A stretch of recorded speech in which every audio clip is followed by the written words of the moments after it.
حضرت انس بن مالک رضی اللہ تعالیٰ عنہ فرمانے لگے کہ نبی پاک صلی اللہ علیہ وسلم نے مجھ سے فرمایا، حضور فرمانے لگے، اے میرے بیٹے انس، اگر تم سے ہو سکے تو صبح اس حال میں کرنا کہ تمہارے دل میں کسی بندے کے لیے کھوٹ نہ ہو، کسی مسلمان کے لیے بغض نہ ہو، کسی صحیح العقیدہ کے لیے کوئی عداوت نہ ہو، اس حال میں صبح کرنا۔ اور اگلے لفظ حدیث کے یہ ہیں، حضور فرمانے لگے، انس یہ میری سنت ہے، اور جس نے میری سنت سے پیار کیا گویا اسی نے مجھ سے پیار کیا ہے۔ سمجھو نا بات کو، حضور کا فرمان کیا کہہ رہا ہے؟ فرمایا انس صبح اس حال میں کرنا کہ تمہارے دل میں کسی مومن کے لیے کھوٹ نہ ہو، فرمایا یہ میری سنت ہے، اور جس نے میری سنت سے پیار کیا اسی نے مجھ سے پیار کیا۔ اس کا مطلب ہے خالی مسواک کرنا سنت نہیں، دل صاف کرنا بھی سنت ہے۔ خالی میٹھا ہی کھانا سنت نہیں میرے بھائی، کدورت مٹا دینا بھی سنت ہے، اور خالی یاد رکھنا امامہ باندھنا ہی سنت نہیں، دماغ میں لوگوں کے لیے اچھا سوچنا بھی سنت ہے، یہ بھی سنت۔ یاد رکھیں، اس بات کو سمجھ لیں کہ امامہ بڑا تگڑا باندھا ہو اور دھاڑی بڑی عمدہ ہو، پگڑی بڑی اونچی باندھی ہو، لیکن اگر دماغ یہ کہتا ہے کہ صرف میں ہی نیک ہوں، تو پھر ہم نے سنت رسول کو پایا نہیں، پھر ہم نے حاصل نہیں کیا کچھ بھی، پھر ہم مقصد تک نہیں گئے۔ اگر ہم نے بیٹھ کے اپنی جماعت کے علاوہ، اپنے گروہ کے علاوہ باقی صحیح العقیدہ لوگوں کے بارے میں بڑی بڑی غلط باتیں کی، بڑے بڑے غلط نظریات ہم نے بیان کیے، تو وہ جو حضور نے فرمایا تھا نا کہ میری محبت کا ایک تقاضا یہ بھی ہے کہ میری سنت پر عمل کرو، اور میری سنت سے مراد یہ ہے کہ تمہارے دل میں کسی کے لیے کھوٹ نہیں ہونا چاہیے، کسی بندے کے لیے بغض اور عداوت نہیں ہونی چاہیے۔ اس تقاضے کو بھی آپ سمجھیں۔ 12 ربیع الاول سے پہلے انشاءاللہ، 12 ربیع الاول شریف سے پہلے، عید میلاد النبی سے پہلے انشاءاللہ، جس دن فجر کی نماز پڑھیں گے نا، آپ یقین کریں، مجھے ایک شخص یاد ہے، اس کے بیٹے کی شادی تھی، تو وہ کہتے ہیں میں سویرے سویرے نکل رہا تھا، ایک بندے سے میں نے پیسے لینے تھے، میرے قابو نہیں آتا تھا، تو صبح صبح وہ مجھے مل گیا، میرے پتر کی شادی تھی۔ دیسی بندے بڑے بادشاہ لوگ ہوتے ہیں، وہ کہتے ہیں مجھے وہ سویرے مل گیا، تو سلام لی اس نے، تو میں نے کہا ملتا کیوں نہیں؟ کہنے لگا باؤ جی پیسے ہی نہیں بنے تھے، میں تو لکدا پھرنا۔ کہنے نے میں کہ ادھر آئے سینے لگا، اج میرے پتر دا بیاہ ہے، جا تینوں معاف کیتے۔ اب میری بات کو سمجھیں، اور یار جس دن کسی کے بیٹے کی شادی ہے اس دن وہ لوگوں کو قرضے بھی معاف کر دیتا ہے، تو جس دن تیرے اور میرے نبی کا میلاد ہوتا ہے، عید میلاد والے دن بھی کھوٹ رکھتے ہو، اس دن بھی رشتہ داروں کا گلہ کرتے ہو، اس دن بھی کسی کے لیے بغض رکھتے ہو۔ فجر پڑھو اور دشمن کو فون کر کے کہو جا تجھے معاف کیا، آج رحمت للعالمین نبی کا میلاد شریف، آج رحمت للعالمین نبی کا میلاد، جا میں نے تجھے معاف کیا، جا میں نے تیرے ساتھ درگزر کیا۔ یہ ذوق ہمارا انشاءاللہ میلاد سے پہلے ہونا چاہیے۔ اور پھر عید میلاد النبی صلی اللہ تعالیٰ علیہ وسلم کے تقاضوں میں سے ایک تقاضا یہ ہے کہ ہمارے دل میں نا حضور کی امت کا پیار بھی ہونا چاہیے، نبی پاک صلی اللہ علیہ وسلم کی امت سے محبت کریں۔ یارو دیکھو، میرے پیارے حبیب صلی اللہ تعالیٰ علیہ وسلم نے ارشاد فرمایا کہ تم میں سے جو کوئی اپنے بھائی کی مدد کرے گا نا، میرا وعدہ ہے قیامت کے دن رب کریم اس کی مدد کرے گا۔ فرمایا جو اپنے بھائی کی حاجت پوری کرے گا، رب اس کی حاجتیں پوری کرے گا۔ حضور کی امت سے پیار کریں۔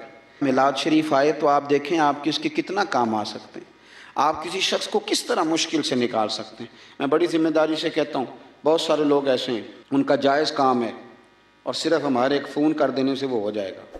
بہت سارے ایسے لوگ ہیں کہ وہ بہت سارے دھکوں سے بچ جائیں گے ہماری وجہ سے، بہت ساری پریشانیوں سے وہ بچ جائیں گے ہماری وجہ سے۔ میرے رسول پاک صلی اللہ علیہ وسلم کا ایک فرمان آج آپ نے محفل میلاد میں لے کے جانا ہے۔ حضور فرمایا کرتے لوگوں کو مایوس نہ کرو، خوشخبریاں سناؤ، اور حضور فرمایا کرتے لوگوں کے لیے مشکلات نہ کرو، آسانیاں پیدا کرو۔ ہم نے انشاءاللہ تعالی محفل میلاد میں آسانیاں پیدا کرنی، اور انشاءاللہ تبارک و تعالی ہم نے کوشش کرنی ہے کہ یہ اس محبوب کا میلاد آیا جنہوں نے گلے کے طوق اتار دیے، بڑی ساری آزمائشوں سے بچا لیا۔ انشاءاللہ ہم رحمت للعالمین نبی کے امتی بنیں گے اور دیکھیں گے ہم کس کی کتنی مدد کر سکتے ہیں۔ تو ایک تو مقصد رسول کریم کے تشریف لانے کا لوگوں کو اللہ کی جانب بلانا، اللہ کی جانب۔ حضور کثرت سے عبادت کرتے تھے۔ آج کل وہ جو نسبت کے بڑے دعوے دار ہیں وہ عبادت سے دور ہیں۔ آپ کیمروں کے سامنے بٹھا لیں، میرے جیسے آدمی کو بھی گھنٹوں بٹھا لیں، لیکن کچھ مسلح پہ بھی چلو گھنٹوں نہ صحیح تو کوئی آدھا گھنٹہ ہی بیٹھ جائے۔ نبی پاک علیہ الصلوۃ والسلام نا میرے عزیز، نماز فرض ہونے سے پہلے بھی کئی کئی دن جا کے غار حرا میں عبادت کرتے تھے۔ یہ جو لوگ کہتے ہیں نا کہ سارا کچھ ہونے کے باوجود میں پریشان ہوں، تو ان کی روح عبادت مانگتی ہے، ان کا دل عبادت مانگتا ہے، ان کی پیشانیاں سجدوں کو تڑپتی ہیں۔ وہ جب تک اپنے آپ کو مصلی سے وابستہ نہیں کرتے سکون نہیں پا سکتے، کیونکہ کچھ ضروریات وجود کی ہیں، کھانا پینا سونا، کچھ ضروریات روح کی ہیں، اور جب تک ہم اپنے روحانی معاملات کو نہیں دیکھتے تب تک ہماری وہ سکون والی کیفیت نہیں ہوتی۔ ایک تو نبی کریم علیہ السلام نے ہمیں اسباق دیے ہیں کہ عبادت، ذکر، تلاوت، اس پر ہم خاص توجہ کریں۔ میں دیکھتا ہوں آج کل ہمارے ہاں اس بات کا چلن کم ہے۔ مثلا مجھے دعوت دینے والے دوستوں کی پیار سے محبت سے ایک بڑی تعداد ہے، آپ آ جائیں آپ آ جائیں، بلکہ جس جگہ گئے ہوتے ہیں نا وہاں بھی کو 18-20 لوگ مل جاتے ہیں نئی دعوت دینے والے۔ میں اکثر کہتا ہوں یار جو پچھلے سال تقریر کر کے گیا تھا اس پہ عمل کر لیا سب نے؟ اللہ تعالیٰ کا فضل ہے یہ میرا روزگار نہیں کہ میں نے دوپہر کو بھی پیسے لینے ہیں تو شام کو بھی لینے ہیں، تو مجھے ذرا زیادہ جلسے مل جائیں گے تو دیہڑی اچھی ہو جائے گی۔ اللہ نے اس سے بے نیاز رکھا ہے۔ سوال یہ ہے کہ تقریروں کا، وعظوں کا، جلسوں کا مقصود بھی تو کچھ ہونا چاہیے نا۔ کیا مقصد ہے؟ روز 2 گھنٹے تقریر سنو اور عمل کب کرنا ہے؟ دین کو عملاً، دین اسلام اس لیے نہیں آیا کہ اس پہ کھل کے مقالے لکھے جائیں، اس پر کھل کے تقریریں کی جائیں، ایک ایک کریں یہ کام بھی ضرورت کے لیے، حرج نہیں، لیکن یہ تو عملی نفاذ کے لیے آیا ہے نا۔ تو عملاً دین کی طرف رغبت کریں۔ میلاد شریف کے موقع پر ہمیں زیادہ جوش دکھانا چاہیے دین پہ عمل کرنے کا، اس لیے کہ حضور سید عالم علیہ الصلوۃ والسلام کی بعثت مبارکہ کے مقاصد بھی تو اجاگر ہو کے سامنے ہوتے ہیں کہ نہیں۔ دوسرا مقام قرآن مجید میں اللہ فرماتے ہیں وَمَا أَرْسَلْنَا مِن رَّسُولٍ إِلَّا لِيُطَاعَ بِإِذْنِ اللَّهِ۔ دنیا میں ہم نے جتنے بھی رسول بھیجے وہ اس لیے بھیجے کہ ان کی اطاعت کی جائے۔ رسول دنیا میں اس لیے آتے ہیں کہ ان کے پیچھے چلا جائے، نقش قدم ان کا اپنایا جائے، ان کے رستوں کا بندہ مسافر بنے۔ رسول اطاعت کے لیے آتے ہیں، ان کی فرما برداری کی جائے۔ میں آپ سے عرض کروں گا کہ یہ محبتیں بڑی ضروری ہیں، یہ محبتیں ہوں گی تو عمل کا جذبہ پیدا ہوگا، لیکن ایک دوسرا پہلو بھی یاد رکھیے گا، رسول پاک آئے ہیں فرما برداری کے لیے۔ اگر فرما برداری نہیں کرتے، بات ہی نہیں مانتے، آپ جس سے بھی دعوی محبت کرتے ہیں وہ دلیل مانگتا ہے، تو حضور سے دعوی محبت ہے تو اس کی عملی صورتیں بھی تو ہونی چاہیے نا۔ ہر پیغمبر اس لیے آئے کہ ان کی فرما برداری کی جائے، اطاعت کی جائے، اور اگر کوئی میرے نبی پاک کی فرما برداری کرے پھر تو اس کا انداز ہی نرالا ہے۔ قُلْ إِن كُنتُمْ تُحِبُّونَ اللَّهَ فَاتَّبِعُونِي يُحْبِبْكُمُ اللَّهُ، فرمایا محبوب ان سے فرما دیں اگر رب سے محبت کرنا چاہتے ہیں تو آپ کی غلامی کریں، ملے گا کیا؟ اللہ خود ان سے محبت فرمائے گا، خود ان سے محبت۔ صحابہ کرام کے اندر نا حضور سے پیار کا جذبہ بھی والہانہ تھا، والہانہ۔ نبی کریم، وہ آج کل کچھ لوگوں کو یہ بھی غلط فہمی ہوتی ہے نا جی مروج دکھائیں اس کا حکم ہے، حکم ہے، یہ بھائی نہیں آپ یہ بتائیں۔ تو میں کہتا ہوں حضور نے حکم دیا تھا کسی صحابی کو کہ میں کلی کروں تو میرے منہ سے نکلا پانی چہرے پہ مال لینا؟ حکمن کہا تھا کسی کو کہ میرے ناک سے بلغم نکلے تو چہرے پہ مل لینے؟ کہا تھا، لیکن وہ ملتے تھے کہ نہیں ملتے تھے؟ والہانہ پن تھا، حضور کے ساتھ پیار تھا، والہانہ شوق تھا، لیکن جس طرح پیار والہانہ کرتے تھے نا والہانہ، اس طرح بات بھی والہانہ ہی مانتے تھے، بات بھی پیار ہم بھی والہانہ کرتے ہیں۔ ہمارے ہاں کہتے ہیں نعرہ لگاؤ، پھر زور سے لگاؤ، پھر دونوں ہاتھ کھڑے کر کے لگاؤ، پھر جناب اس طرح کر کے لگاؤ، یہ ساری باتیں ٹھیک ہیں، یہ والہانہ پن ہے، اچھی بات ہے، لیکن یہ بھی تو بتائیں کہ حضور کی بات بھی والہانہ مانتے ہیں؟ ہمارے ہاں لیت و لاللہ ہے، گنجائش ہے، دیکھ لیں گے، کر لیں گے، شریعت کی رخصت پر عمل ہے، یہاں گنجائش مل گئی تو لے لو، یہاں مل گئی تو لے لو۔ صحابہ تو بات بھی والہانہ مانتے تھے۔ حضور جمعے کا خطبہ دے رہے ہیں، ایک شخص اٹھ کے کھڑے ہو گئے، اللہ کے محبوب نے فرمایا بیٹھ جاؤ۔ ایک صحابی اس کونے میں تھے ابھی مسجد کے قریب، ان کے کان میں آواز گئی بیٹھ جاؤ، وہ وہیں بیٹھ گئے۔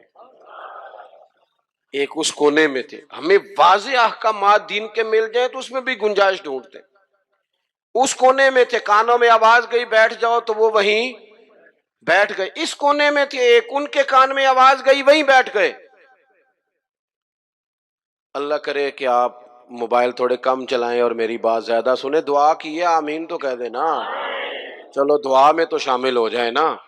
اللہ تعالیٰ دعائیں تو کرنی چاہیے نا، اللہ قبول فرماتا ہے اپنے بندوں کی دعا۔ دوست، واضح حکم ملنے کے باوجود بھی لوگ، واضح احکامات کے باوجود بھی اس میں لوگ گفتگو کرتے ہیں، کل پرسوں ترسوں کا نام لیتے ہیں۔ حضور نے مطلق کا نام نہیں لیا، جس کے کان میں آواز گئی وہیں بیٹھ گیا۔ یہ وہ نظارے ہیں جو زمین نے دیکھے ہیں، آسمان نے دیکھے ہیں۔ اتنی وارفتگی حکم ماننے میں، اتنی وارفتگی، بیٹھ گئے۔ تکمیل جمعہ پر محبوب نے فرمایا آپ کہاں تھے؟ یا رسول اللہ صلی اللہ تعالی علیہ وسلم، وہ آپ کا حکم آیا تو میں اسی کونے میں بیٹھ گیا تھا۔ آپ کہاں تھے؟ حضور حکم ملا تو اس کونے میں بیٹھ گیا۔ آپ کہاں تھے؟ حضور حکم ملا تو میں اس کونے میں بیٹھ گیا۔ تو کریم فرمانے لگے نہ آپ سے کہا تھا، نہ آپ سے کہا تھا، نہ آپ سے کہا تھا، میں نے تو ان سے کہا تھا۔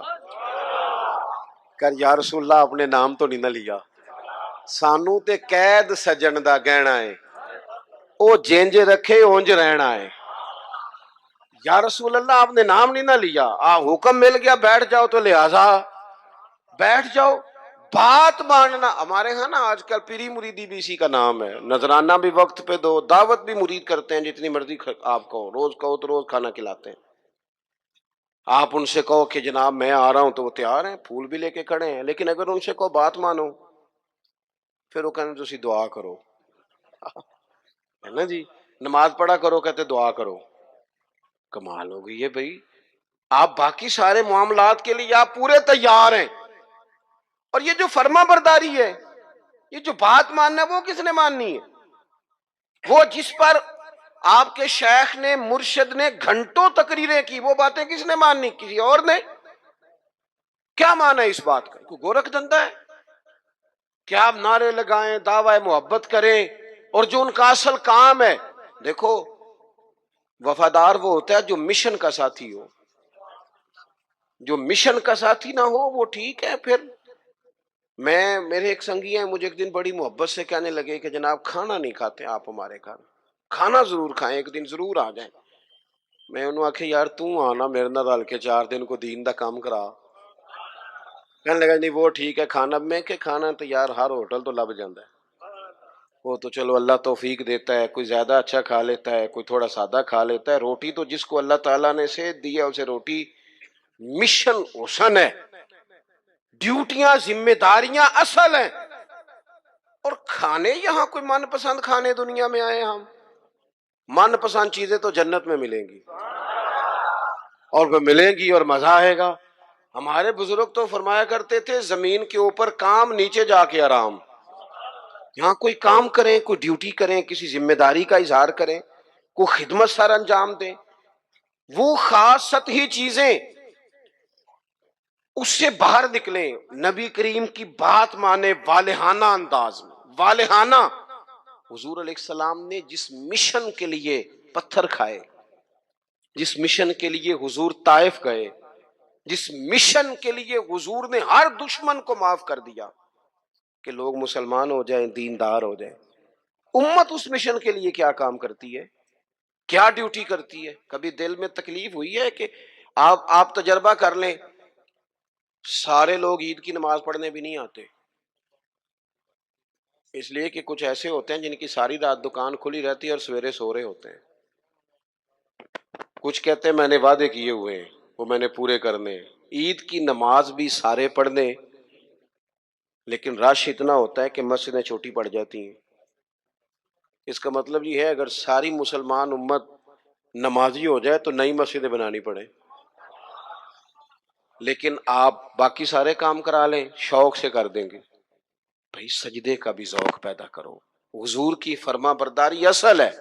تیسرا مقام قرآن پاک کا، قرآن مجید نے کہا کما ارسلنا فیکم رسولا منکم یتلو علیکم آیاتنا، جیسا کہ ہم نے تمہیں میں سے تمہیں ایک رسول دیے ہیں جو تم پر ہماری آیتیں پڑھیں گے، وَيُزَكِّيكُمْ، اور تمہارا تزکیہ کر دیں گے، تمہیں پاک صاف کر دیں گے۔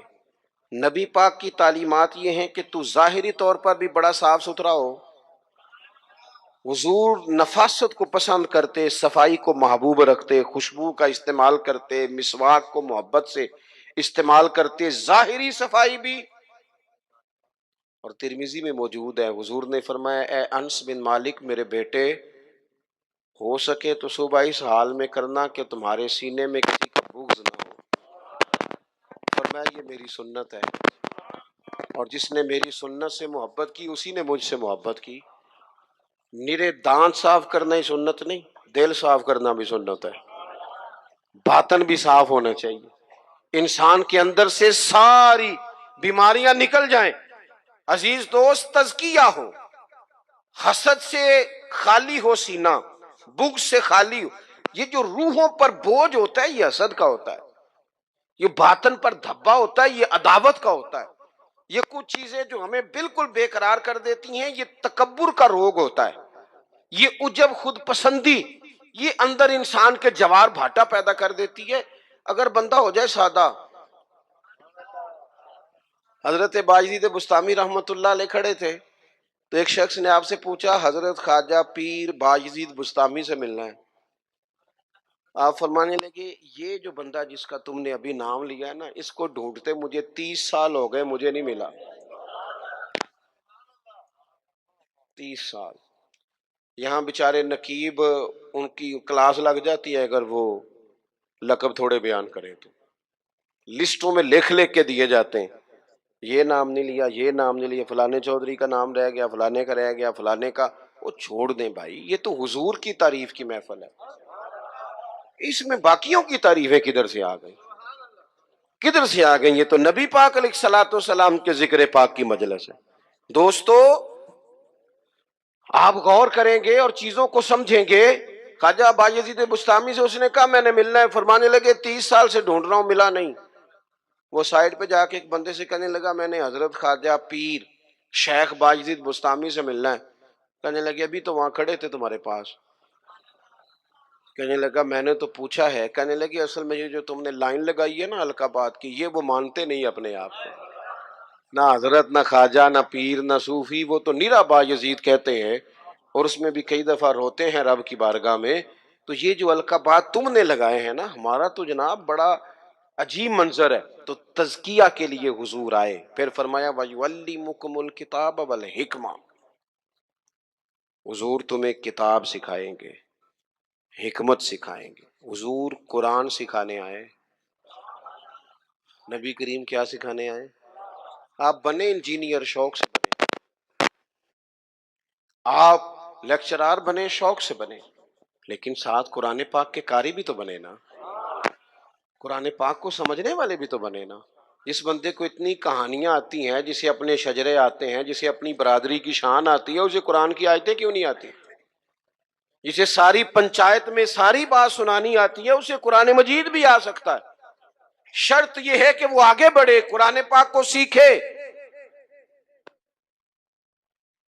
ہم نا کچھ کام ہم نے بچوں کے ذمہ، میرے پاس ایک صاحب بچہ لے کے آگے کہنے لگے دعا کریں یہ پڑھ جائے، تو میں نے کہا آپ بھی کو 100 سال کے نہیں ہو گئے، میں دعا کرتا ہوں آپ دونوں ہی پڑھ جائیں،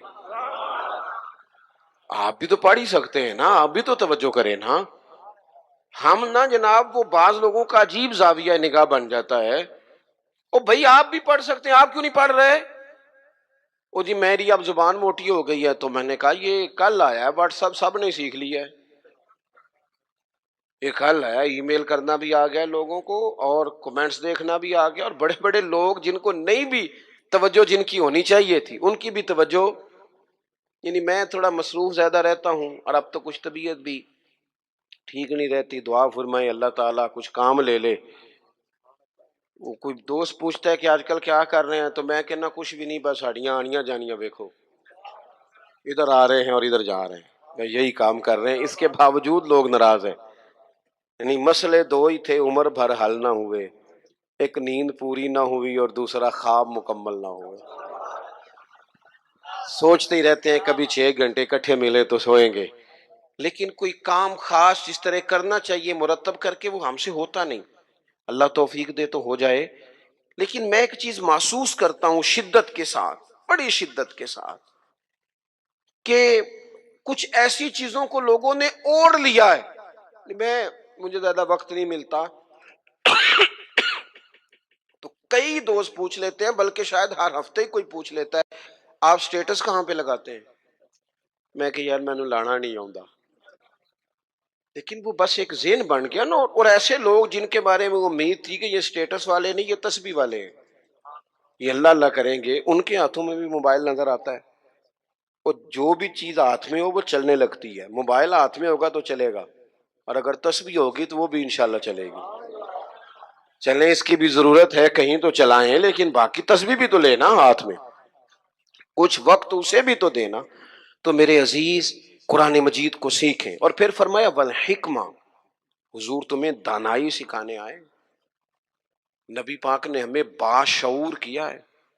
بصیرت کا جو نور دروازہ رسول سے ملتا ہے وہ کہیں سے بھی نہیں ملتا۔ حضور کی باتیں حکیمانہ، نبی پاک کے ارشادات انسان کو تازہ کر دینے والے، ذہن کی بند گرہیں کھول دینے والے، حضور کے ایسے فرامین۔ نبی پاک علیہ السلام نا انا نہیں جگاتے لوگوں کی۔ ہم جب کسی شخص سے گفتگو کرتے ہیں تو وہ رد عمل کے طور پر سخت ہو جاتا ہے، چونکہ ہم انا جگا دیتے ہیں۔ حضور انا نہیں جگاتے تھے، نبی پاک ضمیر جگاتے۔ حضور اس طرح کی بات کرتے تھے کہ سامنے والے کو تعلیم مل جاتی، ایجوکیٹ ہو جاتا، اس کی نفسیات قبول کر لیتی کہ یہ بات ٹھیک ہے، نفسیات قبول کر لیتی۔ ایک نوجوان نے آ کے کہا معاذ اللہ ثم معاذ اللہ، یا رسول اللہ مجھے زنا کی اجازت دے۔ صحابہ کہتے ہیں ہمیں بڑی تکلیف ہوئی اس کی بات کی، لیکن حضور نہ تعلیم دیتے ہیں۔ نبی کریم نے بٹھا لیا اور بٹھا کے فرمایا ایک بات بتا، یا رسول اللہ حکم کریں۔ فرمایا تو پسند کرتا ہے کہ تیری بیٹی سے زنا کرے؟ اس کی آنکھیں کھل گئیں، یہ کیسے ہو سکتا ہے؟ فرمایا تیری بہن سے، ماں سے، خالہ سے، پھپھو سے، جو رشتے قریبی ہیں حضور نے گنوائے، تو اس کی آنکھیں لال ہو گئیں غصے سے۔ یا رسول اللہ میں نام بھی نہیں لینے دیتا۔ اب حضور نے اس کے ذہن پر دستک دی۔ معاشرے میں جب آپ کسی چیز کو خریدنے نکلتے ہیں تو آپ پھر دکان بھی تو ڈھونڈتے ہیں نا کہاں سے لینی ہے، تو جس چیز کو آپ خریدنے جائیں گے یقیناً اس کی مارکیٹ بھی تو ہونی چاہیے نا، کہیں سے ملے گی وہ۔ تو نبی پاک صلی اللہ تعالی علیہ وسلم اس ذہنی سطح پر لائے اپنی حکمت کے ساتھ۔ حضور فرمانے لگے تو نہیں اجازت دیتا، اور ہونا بھی نہیں چاہیے ایسا، لیکن جس سے تو بدکاری کی اجازت مانگ رہا ہے وہ بھی تو کسی کی بیٹی ہوگی نا، وہ بھی تو کسی کی بہن ہوگی۔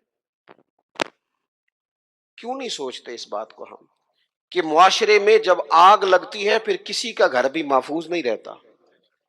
تو جب بے حیائی کا چلن عام ہوتا ہے، ایک میرے دوست ہیں، ان کا بیٹا پسند کی شادی کرنا چاہتا تھا، تو وہ لے آئے، کہنے لگے اسے سمجھائیں میرے لیے مشکل ہو جائے گی۔ تو میں نے ان سے بات ابھی شروع بھی نہیں کی تو مناظرے پہ اتر آیا بچہ، کہنے لگا مولانا صاحب بتائیں جائز نہیں؟ کوئی اپنی رائے نہیں دے سکتا پسند کی شادی؟ میں نے کہا پتر تو میرے ساتھ اکیلے میں آ، تجھے سمجھاتا ہوں۔ کہنے لگا جی نہیں آپ بتائیں جائز نہیں؟ میں نے کہا بیٹا تیرے لیے بھی جائز ہے، جس طرح تیرے لیے جائز ہے نا، اسی طرح خاندان کی اگر کوئی بیٹی کہے میں نے پسند کی کرنی ہے تو اس کے لیے بھی جائز ہے۔ اب اس کی گردن جھک گئی، اب چپ کر گیا۔ میں نے کہا جو رواج آپ گھر میں ڈال رہے ہیں اس کا مطلب یہ تو نہیں نا کہ بیٹیوں کو پتہ نہیں چل رہا آپ کیا کر رہے ہیں. تو جو چلن آپ پیدا کر رہے ہیں یہ عام تو ہوگا. تو اگر بیٹی کل کو کچھ اٹھ کے مطالبہ کرے، وہ کہے کہ جس فلسفے سے اس کی بات مانی جا سکتی ہے میری بھی مانی جا سکتی ہے، پھر آپ کا کیا خیال ہے؟ تو بعض اوقات اللہ توفیق دیتا ہے، کسی کی سمجھ میں بات آ جاتی ہے، اس کی سمجھ میں آ گئی. اور میرے بھائی جب کسی کچھ چیزوں کا چلن عام کرو گے نا، علاقے چھوڑ کے چلے گئے ہیں بہت سارے باپ، بستیاں چھوڑ دی لوگوں نے، صدیوں سے جہاں خاندان آباد تھے چھوڑ دیے. کیوں؟ اس لیے کہ بیٹی نے مرضی کی شادی کر لی. غلطی کسی کی غلطی کا کوئی بوجھ نہیں اٹھائے گا، یہ غلطی ماں باپ کی نہیں ہے. نافرمان ہونے لگے تو حضرت نوح کا بیٹا بھی ہو جاتا ہے. لیکن لوگ اس نگاہ سے دیکھتے ہیں کہ جینا مشکل کر دیتے ہیں، لیکن جب برائیوں کا چلن عام ہوتا ہے پھر وہ سب کو اپنی لپیٹ میں لیتی ہیں. تو حضور اس حکمت سے دین سکھاتے. ہم وہ دانائی نہیں استعمال کرتے، وہ بصیرت نہیں، بس جذباتی فیصلے، جذباتی باتیں، جذباتی گفتگو. اپنی زندگی میں دانائی، بصیرت. حضور نے تو بعد فیصلے یہ حدیبیہ کے موقع پر کتنے مشکل میں تھے صحابہ، ایک ایسا سخت فیصلہ کر دیا ہے کہ اگر کوئی وہاں سے مسلمان آئے گا تو مدینے والے رکھیں گے نہیں، اور مدینے سے جائے گا تو وہ رکھ لیں گے مکے والے، وہ واپس نہیں کریں گے، ہم رکھ نہیں سکتے. صحابہ کہتے ہیں وقتاً تو ہم پریشان تھے، پر حضور کی حکمت کے قربان جائیں، یہی شرط وجہ بنی مسلمانوں کی فتح کی. اس لیے کہ جن کو وہ وہاں سے نکلنا پڑتا تھا مکے سے، حضور رکھتے نہیں تھے، معاہدہ تھا، وہ پھر مجاہدوں کا الگ جتھا تیار ہو گیا. حضرت ابو بصیر رضی اللہ تعالیٰ عنہ، حضرت ابو جندل، ایک نئی جماعت مجاہدین. رستوں سے گزرنا کافروں کا مشکل ہو گیا، اور کچھ ایسے تھے جو مکے نہ رہ سکے، مدینہ نہ رہ سکے، تیسری جگہ جا کے ڈیرا لگایا، سارے کا سارا شہر ہی مسلمان کر دیا. زندگی میں کچھ چیزیں بصیرت سے کریں. ہمارے ہاں فیصلہ کس کے حق میں ہوتا ہے بھلا؟ جو پہلے آ جائے. اور میں کہتا ہوں آپ بیوی کی بات ضرور سنیں، لیکن اس کی سننے کے بعد جس کے بارے میں وہ بات کر رہی ہے پھر اس کی بھی سنیں. آپ اماں کی بات ضرور سنیں، توجہ سے سنیں، لیکن فوراً جذباتی نہ ہو. پھر اس کے بعد اماں نے جس کے خلاف بات کی اس کی بھی سنیں. دو طرفہ بات سن کے کہ کس طرح کے منصف ہیں زمانے میں، ایک بات سنتے ہیں اور اسی طرف ہو جاتے ہیں دانائی سے. اور آخر میں فرمایا وَيُعَلِّمُكُم مَّا لَمْ تَكُونُوا تَعْلَمُونَ، جو تم نہیں جانتے تھے وہ سارا میرے رسول تمہیں سکھاتے ہیں. نبی کریم نے نا اپنی امت کو تعلیم کے ہر پہلو سے آگاہ کیا، ہر پہلو سے. ہمارے پاس ذخیرہ ہے احادیث کا، اور قربان جائیں کچھ باتیں ایسی ہوتی ہیں جو بندہ کبھی پڑھ لینا تو لطف دے دیتی ہیں. لطف. مجھ سے ایک دفعہ ایک دانشور نے پوچھا کہ جناب کوئی ایک بات اس پہ زندگی گزاری جا سکے، ایک نوجوان تھے. میں نے ان سے کہا کہ میرا تو خیال ہے اس ایک حدیث پر پورا ملک سنوارا جا سکتا ہے، ایک پر، اور آتی بھی ہے ہم سب کو، شرط عمل کرنا ہے. حضور نے فرمایا مومن وہ ہے جو اپنے لیے پسند کرے وہی بھائی کے لیے پسند کرے. لو اس حدیث پہ عمل کر لو.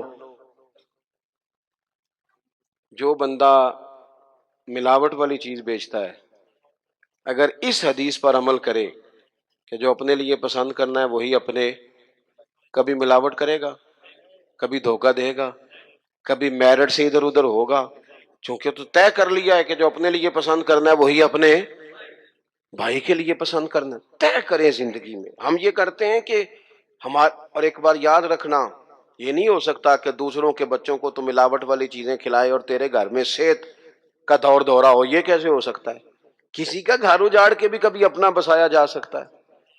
جب تک ہم سب کے لیے سوچ وہ نہیں کرتے جو اپنے بچوں کے لیے، جب تک سب کے لیے وہ سوچ نہیں ہوتی جو اپنے گھر کے لیے، تب تک زمانے میں روشنی پیدا نہیں ہوتی. میں ایک بات جانتا ہوں، میرے استاد صاحب کہا کرتے تھے، اپنے لیے کہا کرتے تھے، میرے دل میں یہ بات بیٹھ گئی ہے کہ میں اسکول کالج مدرسے کے ہر بچے کو اس نظر سے دیکھتا ہوں جس نظر سے اپنے بچے کو دیکھتا ہوں، اور میں اس کی تعلیم کا، تربیت کا اتنا ہی خواہش مند ہوں جتنا اپنے بچے کے لیے. آپ زندگی میں یہ اصول پیدا کریں، ویسے بھی لطف آئے گا، ویسے بھی ذائقہ آئے گا۔ اور نبی کریم صلی اللہ تعالی علیہ وسلم کی جو تشریف آوری کے مقاصد حسنہ ہیں ان پر غور کریں۔ دو باتیں اور عرض کر دیتا ہوں پھر بات کو سمیٹتے ہیں۔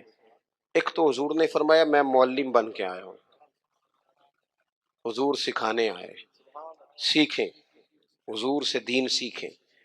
یہ جتنی تبلیغ امت میں آج ہو رہی ہے نا کتاب و سنت کی، یہ ساری حضور ہی کی تبلیغ ہے، اس لیے کہ حضور کی امت کے علماء جو صحیح معنوں میں مستند بات لے کے آتے ہیں وہ نبی پاک کا فرمان ہی آگے بیان کر رہے ہیں، یہ وہی تبلیغ ہے۔ دوسری بات یہ ہے کہ حضور نے فرمایا میں مکارم اخلاق کی تکمیل کرنے آیا ہوں۔ حضور اخلاقی رواج پیدا کرنے آئے ہیں سوسائٹی میں، معاشرے میں۔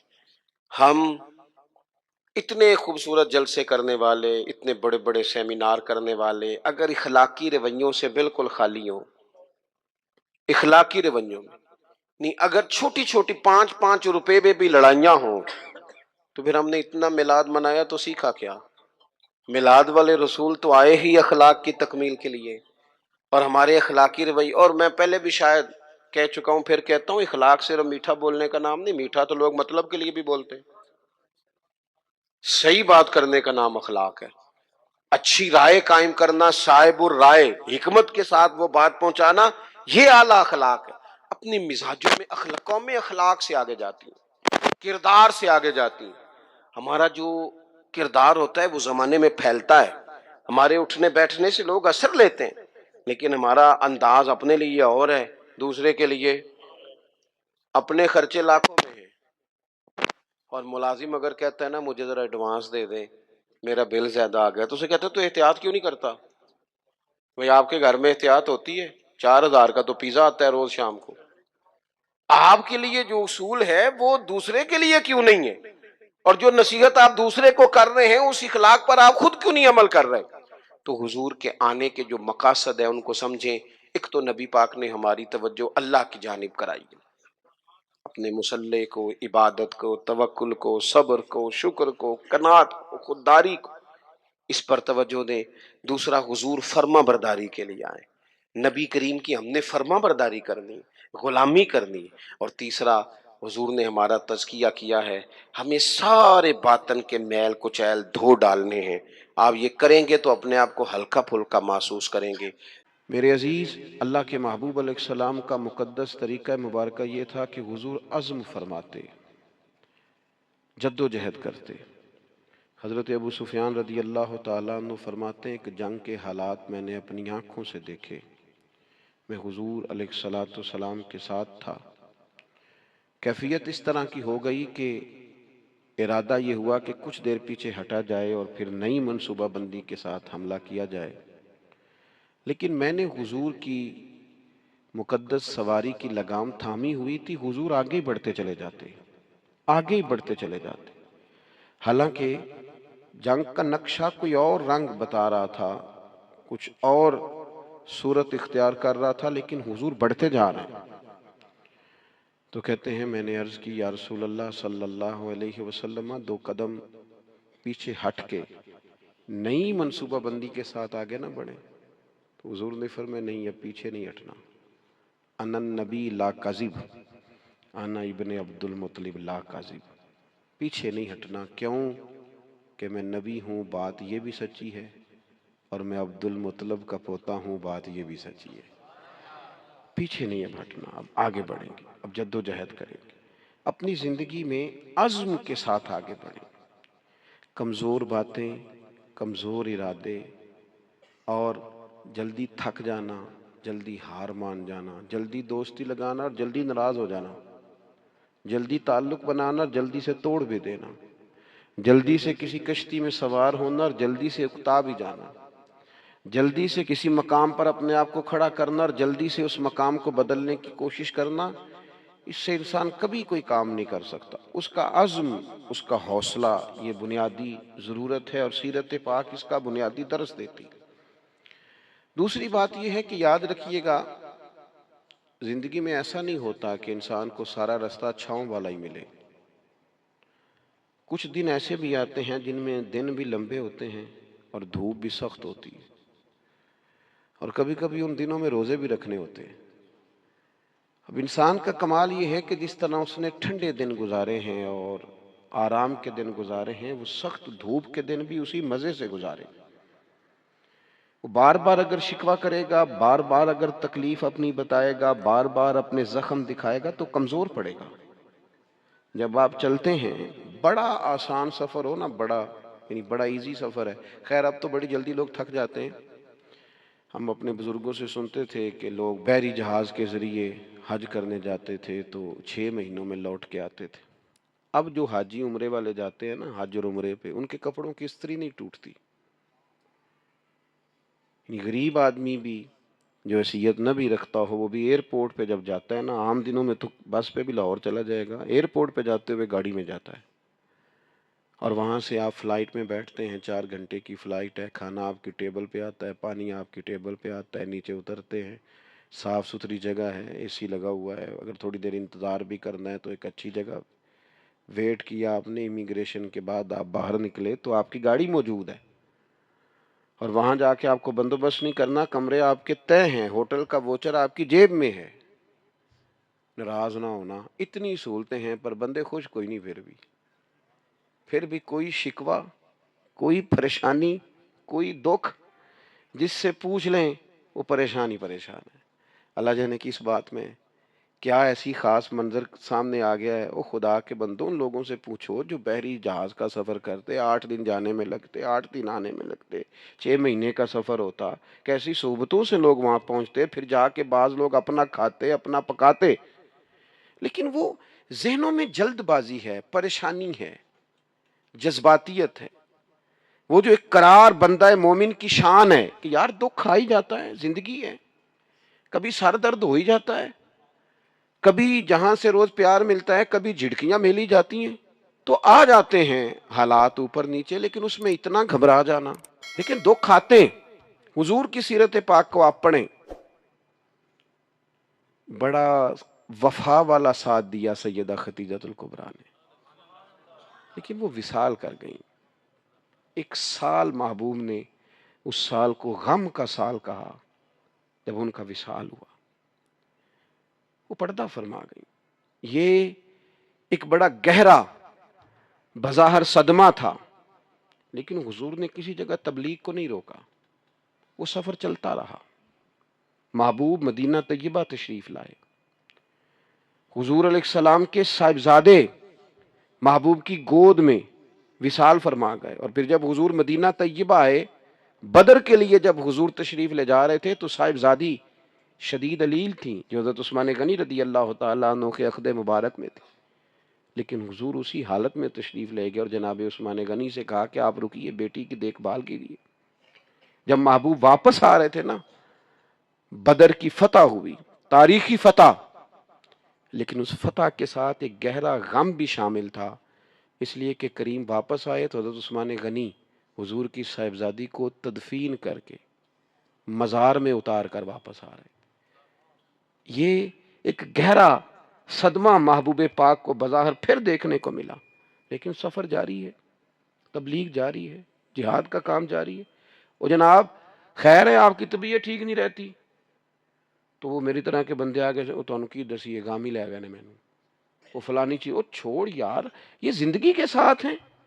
سکھ بھی تو بیان کرنا جو اللہ نے عطا فرمائے، آسانیوں کا بھی تو ذکر کرنا جو مالک نے دی ہیں، دکھ بھی آئی جاتے ہیں، دکھ قبول محمد بخشا راضی رہن پیارے، لیکن یہ کمزوری دکھانا اور کہنا جی مجھے دکھ لے گئے اور ہر وقت کی پریشانی، ساری زندگی تندرستی دیکھی اور ذرا بیماری آئی ہے تو اسے دماغ پہ سوار کر لینا، ذرا تکلیف آئی ہے تو اسے پوری طرح اپنے ذہن میں بسا لینا اور ساری تندرستی کو بھول ہی جانا اور معاذ اللہ مایوس باتیں کرنا، یہ حضور علیہ السلام کی مقدس سیرت پر چلنے والوں کا طریقہ نہیں ہے۔ حضور علیہ السلام نے یہ بدر کی بات کی، احد میں جو حضور کی مقدس کیفیت تھی نا، وہ بھی بڑا دل کو غم زدہ کرتی ہے۔ محبوب کے پیارے چچا شہید ہوئے حضرت امیر حمزہ، بڑا پیار تھا حضور کو حضرت عبداللہ سے، ان کا وصال ہوا۔ بڑے بڑے کبار صحابہ اس جنگ میں چلے گئے، 70 کے قریب لوگ احد کے میدان میں شہید ہوئے اور دردناک شہادتیں، کافروں نے حد کر دی ظلم کی، لیکن یہ سفر جاری رہا۔ اس کے بعد کوئی ایسا تو نہیں ہوا کہ اب ہم جہاد میں نہیں جا سکتے، معاذ اللہ کمزور ہو گئے۔ صحابہ گئے، خندق میں گئے، خیبر میں گئے، حضور نے اسی جذبے کے ساتھ خطبے دیے، آگے بڑھنا ہے اور آگے بڑھنا ہے، آگے جانا ہے، منزل ابھی دور ہے۔ لوگ آتے بھی رہتے ہیں، لوگ جاتے بھی رہتے ہیں، لیکن زندگی کا سفر جاری رہنا چاہیے۔ یہ 2 4 5 دکھوں کو دیکھ کر وہاں روک نہ جائیں۔ میں دیکھتا ہوں بعض لوگ بیمار اتنے نہیں ہوتے جتنے پریشان ہوتے ہیں، تکلیف اتنی نہیں ہوتی جتنی ذہنی طور پر الجھاؤ میں، یعنی وہ ڈاکٹر صاحب سے پوچھ رہے ہیں کہ کتنا کچھ چر لگ جائے گا ٹھیک ہوتے، تو ڈاکٹر کہہ رہا ہے جی مجھے تو خود نہیں پتا، دوائی لکھ دی ہے، اللہ کرم فرمائے گا، اور میں بھی اسی طرح دوائی کھاتا ہوں جس طرح آپ کھاتے ہیں۔ الجھے نہیں، پریشان نہ ہوں، ہم رسول کائنات کے ماننے والے ہیں، ہم حضور کے غلام ہیں، سیکھے تو صحیح ہمارے نبی نے ہمیں کیا عطا کیا ہے۔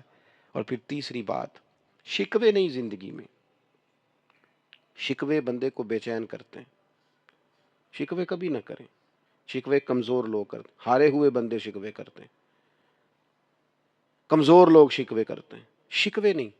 آپ کسی کا شکوہ شروع کر لیں، آپ کا دل سخت ہونے لگ جائے گا، اس بندے کے اور عیب آپ کو نظر آنے شروع ہو جائیں گے، اس کی اور کمزوریاں آپ کے سامنے واضح ہونی شروع ہو جائیں گی۔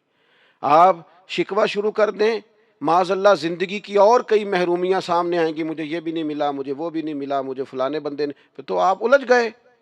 شکوہ کرنے سے بے چین ہوتا ہے بندہ، اور بندہ شکر کرے تو اللہ اس کے دل کو تسلی عطا کرتا ہے۔ وہ شکر کرے کہ فضل ہی فضل ہے، کرم ہی کرم ہے، عطا ہی عطا ہے، رحمت ہی رحمت ہے، خدا جانے بلندی ہے کہ پستی پر جہاں میں ہوں وہاں کوئی نہیں۔ وہ اللہ کریم کی بارگاہ میں اس کے مزاج میں تشکر ہی تشکر، عطا ہی عطا ہو۔ جب جب آپ شکوے کا آپ نبی پاک علیہ السلام کی حیات مبارکہ کو دیکھیں، حضور کی ساری حیات مبارکہ ہمیں شکر کا سبق دیتی ہے۔ ساری رات محبوب مصلی پہ کھڑے ہیں، مقدس قدموں میں ورم آ گئے۔ سیدہ عائشہ صدیقہ فرماتی ہیں، مسلم کی حدیث ہے، یا رسول اللہ آپ اتنی ساری عبادت میں مشقت فرماتے ہیں، حالانکہ آپ کے صدقے اللہ اگلوں پچھلوں کو معاف کرے گا، آپ کو تو اللہ نے بڑی عظمتوں سے مالا مال فرمایا۔ تو حضور فرمانے لگے، عائشہ آپ نے بتایا نا اللہ کا مجھ پر بڑا انعام ہے، تو پھر میں اپنے رب کا شکر گزار بندہ نہ بنوں؟ یہ میرا ساری رات کا قیام یہ شکر کے لیے، یہ میرا سجدہ شکر کے لیے۔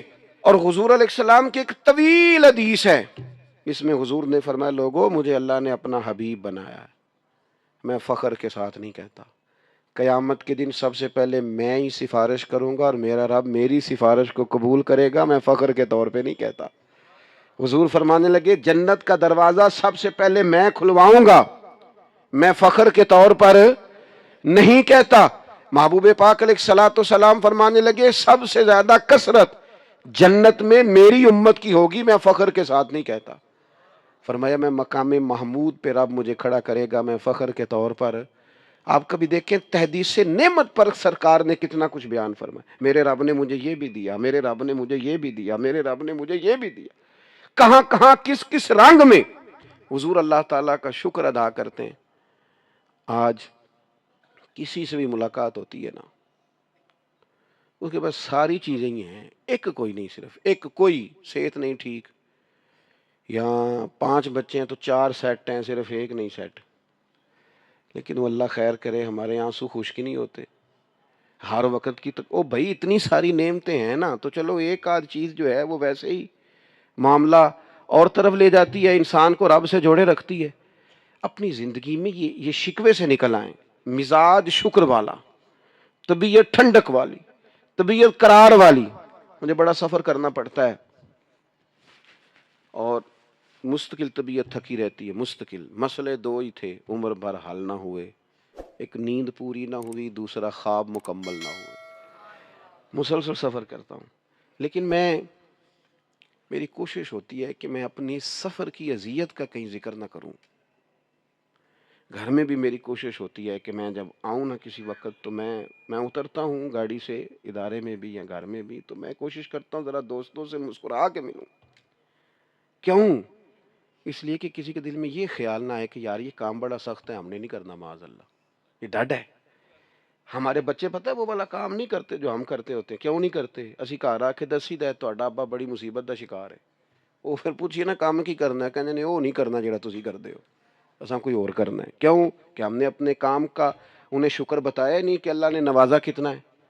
وہ ہمارے ہم مزدور بندے بعض اوقات ایک دوست مل گئے، کہنے لگے جی او جی میں تے مزدور آدمی ہوں جی ساری زندگی۔ تو میں کہا تو مزدور ہے تے سر اونچا کر کے گل کر، نیواں تے وہ کرے جے کو کرپشن دے پیسے نے، تو کیوں نیچا سر کر رہا ہے؟ نیچا سر وہ کرے جس نے قوم کا مال کھایا ہے۔ تو سویرے محنت کر کے روٹی کماتا ہے، تو اونچے قد سے کہا کر شکر ہے اللہ تعالیٰ کا میں وہ کام کرتا ہوں۔ میرے نبی پاک علیہ السلام نے فرمایا بہترین روٹی اس نے کھائی ہے جس نے اپنے دو ہاتھوں سے محنت کر کے کھائی ہے۔ تو ناز کے ساتھ وقت گزاریں۔ کمزور پڑ جانا اور جناب پریشان ہو جانا اور کسی ہر وقت مزاج میں شکوہ، یہ بندے کو بے چین کر دیتا ہے۔ آخری بات سنیں اور نوجوان زیادہ توجہ کریں میری بات پر، کبھی کسی بندے کو مایوس نہ کریں، اسے ایسی خبر نہ سنائیں جس سے وہ پریشان ہو جائے، کبھی کسی کو بدگمان نہ کریں، کبھی اس کے کسی اپنے کے بارے میں اس کے دل میں نفرت پیدا نہ کریں، کبھی نہیں۔ دوستوں کے بیچ یہ کام نہ کریں کبھی بھی۔ اللہ کے محبوب کا طریقہ پتہ کیا تھا؟ حضور محبتوں کا دوام کرتے، نبی پاک نا آپس میں پیار کراتے۔ آپ کو پتہ ہے اسلام کے اندر خلاف واقعہ بات کرنا، جھوٹ بولنا کتنا بڑا جرم ہے، لیکن حضور نے فرمایا دو بچھڑے ہوئوں کو ملانے کے لیے اگر تمہیں ایسی بات بھی کرنی پڑے نا جو واقعہ کے خلاف ہے تو کر دو، اس پر تمہیں گناہ نہیں ہوگا۔ اگر دو کو جوڑنے کے لیے یعنی تم کہہ دو کہ یار ملا تھا تیرا بھائی تجھے بڑا یاد کر رہا تھا، کہہ دو اگرچہ وہ بھی نہیں کر رہا تھا، لیکن ان کے دل قریب ہو جائیں گے، اللہ راضی ہوگا تم سے۔ خلاف واقعہ بات کر اور یار ایک دوسرے کے نا قریب کریں ایک دوسرے۔ یہ کئی دفعہ خود قریب کرنے سے بندہ نہیں ہوتا، تھوڑا سا کوئی کہہ دینا کہ یارو تیرا یار بڑا یاد کردہ سی پیا، تو بندہ نام ہی ٹائم کڈنا ہوئے تاں بھی کڈ لئیدا کسے لے۔ چلیں یار ملائیں، محبتوں کو فروغ دینا آپس میں۔ وہ نا آج کل اللہ خیر فرمائے بڑا خوفناک مسئلہ ہے، بڑا خوفناک۔ تین بندے بیٹھے ہیں، ایک اٹھ کے گیا ہے تو دو نے سر جوڑ لیا، اس کی غیبت کر رہے ہیں، حالانکہ اس کو نہیں پتا کہ جس کی تو بات سن رہا ہے وہ بڑا ڈاڈ ہے، جب تو اٹھ کے جائے گا وہ تیرا اس سے بھی برا حال کرے گا، اس سے زیادہ خطرناک تیرے ساتھ یہ رویہ اختیار کرے گا، اس لیے کہ اس کے سامنے تعریفیں کر رہا تھا، جاتے ہی اس نے تباہی اتار دی۔ کبھی اس خوش فہمی کا شکار نہ ہو کہ جو آپ کے سامنے کسی کی غیبت کر رہا ہے وہ آپ کو معاف کرے گا، سوال ہی پیدا نہیں ہوتا، کبھی نہیں کرے گا چونکہ اس کی عادت ہے۔ حضور محبتوں کو آپ دیکھیں نا کس طرح حضور نے عظمتیں بیان کی، جناب صدیق کی شانیں بھی بتائیں، حضرت فاروق کی عظمتیں بھی بتائیں، سیدنا عثمان غنی کی بات بھی کی، مولا علی کی شان بھی بتائی۔ نبی پاک علیہ السلام نے حضرت صہیب رومی، حضرت بلال حبشی، حضرت عمار بن یاسر، ان سب لوگوں کی عظمتیں بیان کی۔ کیوں؟ کہ لوگوں کے دلوں میں ایک دوسرے کے لیے محبت بیٹھے، اس کا نتیجہ تھا، اس کا رزلٹ نکلا کہ حضرت بلال آتے تو جناب عمر اٹھ کے کھڑے ہو جاتے اور اپنی کرسی پہ بٹھا کے کہتے بلال جب سے حضور کے غلام ہوئے ہو ہمارے تو امام ہی بن گئے۔ یہ محبوب نے عظمت کبھی۔ اور پھر ہمیں سب سے زیادہ تکلیف کن لوگوں سے ہوتی ہے؟ جو ہمارے زیادہ قریب ہوتے ہیں، حالانکہ ہمیں معاف سب سے زیادہ ان کو کرنا چاہیے جو ہمارے زیادہ قریب ہوتے ہیں۔ جو زیادہ قریب ہوتے ہیں وہی غلطیاں کریں گے نا، باہر سے آ کے کسی نے غلطی کرنی۔ بعض اوقات دوست محبت سے ملتے ہیں، کہتے ہیں میں عمرے پہ جا رہا ہوں، کوئی کمی کوتاہی ہو گئی تو معاف کرنا۔ تو میں گزارش کیا کرتا ہوں کہ میرے پاس تو آپ بڑے احترام سے آتے ہیں، معافی تو ان سے مانگے جن سے آپ کا روزمرہ کا تعلق ہے۔ ان لوگوں کے ساتھ بعض اوقات ہماری شکر رنجیاں ہوتی ہیں، تو ایک تو اپنی زندگی میں عزم پیدا کریں۔ یہ کچی پکی باتیں کرنے والے جوان جو ہیں نا، ان پر کبھی کبھی بڑا غصہ آتا ہے کہ یار تو اپنا قد دیکھ، تو آگے بڑھ، تو جد و جہد کوئی ارادہ تو کر، تو کمزور بات کر رہا ہے۔ اور دوسری بات یہ کہ دکھ آئیں گے، تکلیفیں آئیں گی، یہ ساتھ ساتھ ہی رہتی ہیں، اس سے کوئی بندہ بھی خالی۔ اور پھر یہ کہ ایک دوسرے کے درمیان صلح جوئی کی کوشش کریں۔ ایک سب سے زیادہ خطرناک مسئلہ اس وقت ہوتا ہے جب میاں بیوی کے درمیان لوگ عداوتیں پیدا کراتے ہیں، دائیں بائیں والے لوگوں نے سائیڈ پہ ہو جانا ہے، انہوں نے اکٹھے رہنا ہے۔ اور جس گھر میں میاں بیوی کا سلوک نہ ہو، اس میں ساری نعمتیں بھی ہوں تو گزارا ٹھیک نہیں ہوتا، اذیت ناک زندگی۔ لیکن ساتھ والے کیا کرتے ہیں؟ وہ بڑا سخت رویہ اختیار کرتے ہیں، وہ بڑا لہجہ، وہ میری دادی ایک بات ہمیں سنایا کرتی تھیں، وہ کہتی تھیں کہ ایک جگہ پہ ہم بیٹھے تھے تو لڑکا جو تھا ان کا وہ باہر سے آیا، تو وہ آ کے بیٹھ گیا، تو اب محبت کر رہی ہیں، سبق دے رہی ہیں، گھر کی کوئی بزرگ خاتون تھیں، تو وہ اس کی اہلیہ کو کہنے لگیں کہ پتر جدو بندہ باہروں آئے پانی لے آئی دے، پانی پلا انہوں۔ تو کہتے وہاں ایک اور بزرگ خاتون بیٹھی تھی جو سمجھدار تھیں، وہ بچی اٹھ کے پانی لینے چلی گئی، تو اس نے کہا یہ تم نے نصیحت نہیں کی، کہ تم نے اس کے خاوند کے دل میں اس کی عداوت پیدا کی، بات تم نے بھلا کس طرح سمجھائی ہے؟ وہ سوچے گا کہ یار اس کو اتنا بھی نہیں پتا کہ میں آیا ہوں تو پانی پلا دے، یہ بات تمہیں اکیلے میں کرنی چاہیے، وہ تو اس سے دور ہو جائے گا ذہنی طور پر۔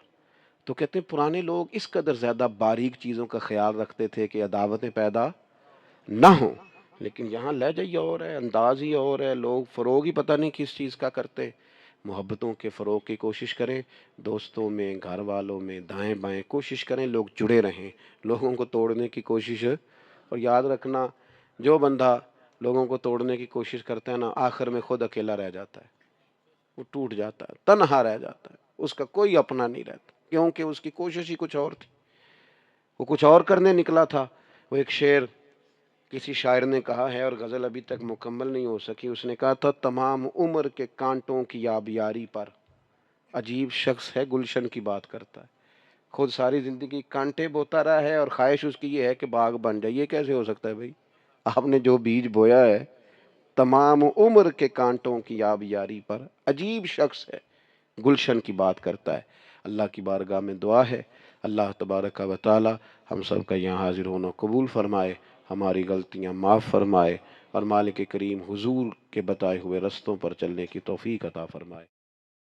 مبارک مبارک حضور آ رہے ہیں، مبارک مبارک حضور آ رہے ہیں، نہ کیوں آج جھومے کہ سرکار آئے، نہ کیوں آج جھومے کہ سرکار آئے، خدا کی خدائی کے مختار آئے، نہ کیوں بارہویں پہ ہمیں پیار آئے، نہ کیوں بارہویں پہ ہمیں پیار آئے، کہ آئے اسی روز سرکار آئے، مبارک تجھے آمینہ ہو مبارک،